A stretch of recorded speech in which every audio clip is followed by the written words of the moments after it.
برادرمون بسیاریاتون میشناسین، بلاگر حاجی بانک.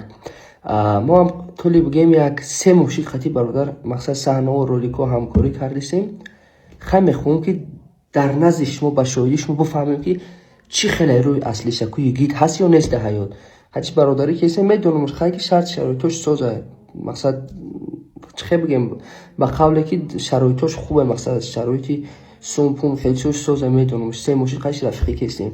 از میسنجرش میگردم میگم برای ما 1,500 سروشی در کار یک روزه را پگا میتیم تا کو چی خیلی نیست. این برنامه ما دوستای عزیز روی اصلی هم بلاگرها نشان دادن برای مخلصان خیشون. تا آخر برنامه تماشا کنید. اینا زنگش بزنید اینا واتساپ. دوستای عزیز دیگه نگفتن نمونه با کسانی که رکلام لازمه خو فابرلی خو اتمی خو یگان مغازینایی که نقش شده میشه، فقط کارهای تازه کارهای حلال 50% تخفیف خاطر رکلام ها رو قبول کردیم. میتونین در لیچک جون گریسول یعنی که لیچک مدام مراجعه کنید، قیتون صحبت میکنن با نرخ ارزان خدمات رکلام کرده در صفحه هم اینستاگرام هم تیک توک فیسبوک هم میپرتم. نشد رکلام مراجعه کنید 50% تخفیف خاطر اکتیو بنویاد اکتیو خوبه ببینید پرسمتر را بعد مراجعه کنید. انا برنامه تا آخر تماشا کنید. زنگ میزنید نمیدونه که از ما زنگ زدید میسنجیم که سومیته یا نه نامش نتوانه خود با السلام علیکم. علیکم السلام. حاجی جان چه شما؟ ساز خوب، کارو خوب، زندگی خوب؟ انشاءالله ساز چوکا میکنم.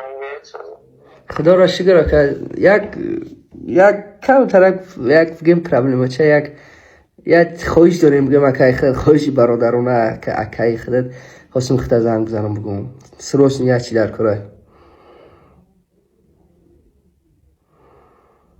چی باشه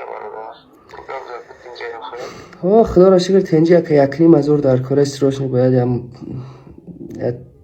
پیشی ینگ شونده درفتیستم سروش سوم در کاره که پگه میام احتمال نصیب باشه.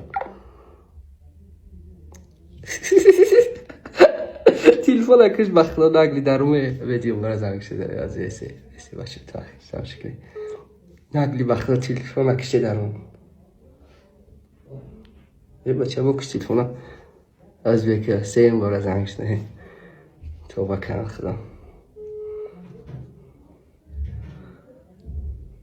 با کش تلفن یه بچه با برادر از بیکه کلاس شده میکن. حاجی جان چوکادی تسمت گفته تلفن ها را کشته سی بردار اینه برادر رو گلوسه با اشتراک کردم یعنی یکنه اینه برادر رو یعنی یکنه گلوس اشتراک کردم خیلی برگه و با شایدش مزنگش میزنه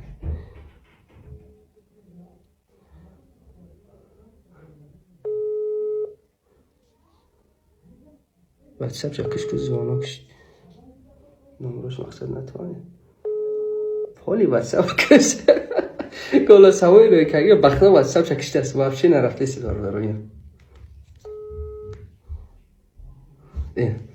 گلوس هوایی علیم برادر عزیز یک تایده تشدیق نیست درجه پالی واتساپ چکش برادریمون خیلی چی بگیم دیگه که از این در نگفتن و بهتره توف کنیم در روی خودمون میزنه برادر کشی سریع یک پیاله چای هر روز بگیم خطا نمیکنیم. دوستای عزیز برنامه رو دستگیری کن پیش وقت چه دستگیری میکنیم همون دستگیری کن در صفحه پد پیسه سکن لایک مونین گفتم با میگم برادر بهره شما روی اصلی بلاگرها رو میخوام بهره مخلصانشون نشون بدم برادر عزیز دستگیری فراموش نکنید اگر رکلام باشه بهره پیش رفتن برنامه‌مون مراجعه